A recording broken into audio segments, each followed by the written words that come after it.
What was the inspiration and the intention for writing your book, A Daily Gratitude Journal, Think in Possibilities?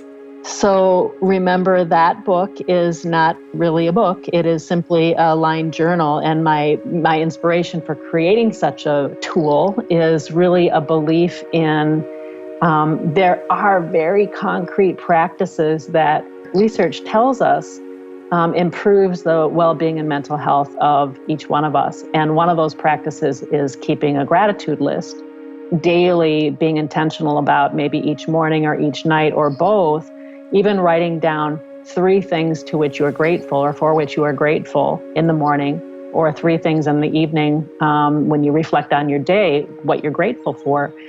Doing that over a period of time, research shows us that it has an absolute positive impact on our overall well-being and mental health. So I'm wanting to create all sorts of tools like that. I also happen to be a person who has written in a journal since I was 13 years old, and know for sure that it saved my life throughout as in some ways a sacred practice of journaling. Most definitely, it was the space in which I had a voice, and it was the way that I made sense of what was happening in my life along the way. So I'm wanting to really support other people to know that there are some very simple practices that pack a big punch in terms of our outcomes and our overall well-being and mental health. And daily journaling, free writing, daily journaling with very specific prompts, daily journaling that has a focus on gratitude. Those things are absolutely helpful. So I'm really in the process of trying to create all sorts of line journals, prompted journals, and specific journals to help people pick up these practices. Right. Yeah, I love the way you say sacred, and that's so important to create this experience where we can voice our feelings. What is that about writing that it's so healing? Yeah, I don't know, but that beyond knowing what I know from the inside out, having been a person who's used writing as a way to take care of myself and to understand my life and to make sense of my life. As I said, I started writing in a journal when I was 13 years old.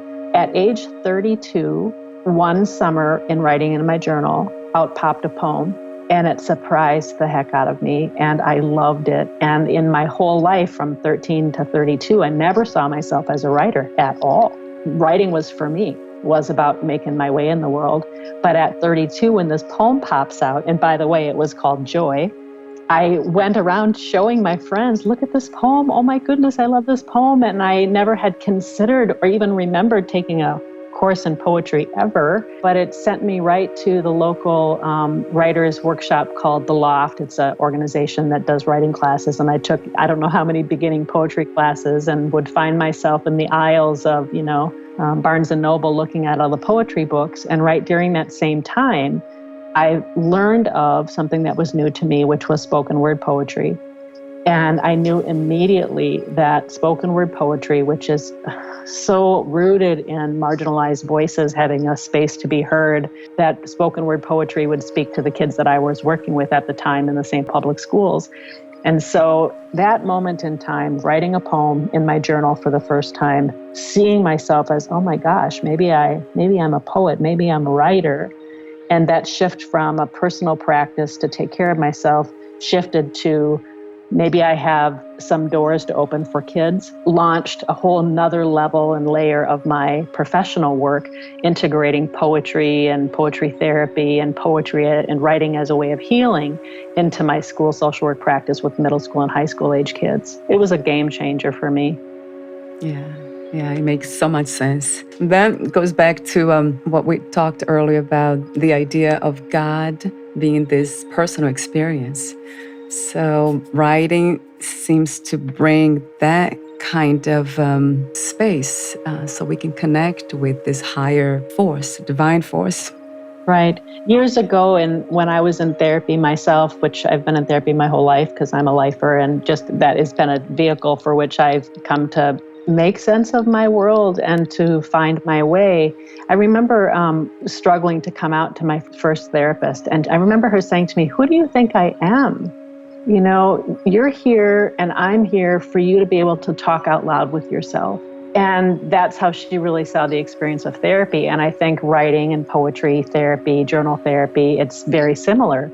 This is a vehicle to which I can talk out loud to myself and maybe to a higher being, and to make sense of the world, make sense of my daily life in a sacred container, in a healing space, in a trusted arena. Right.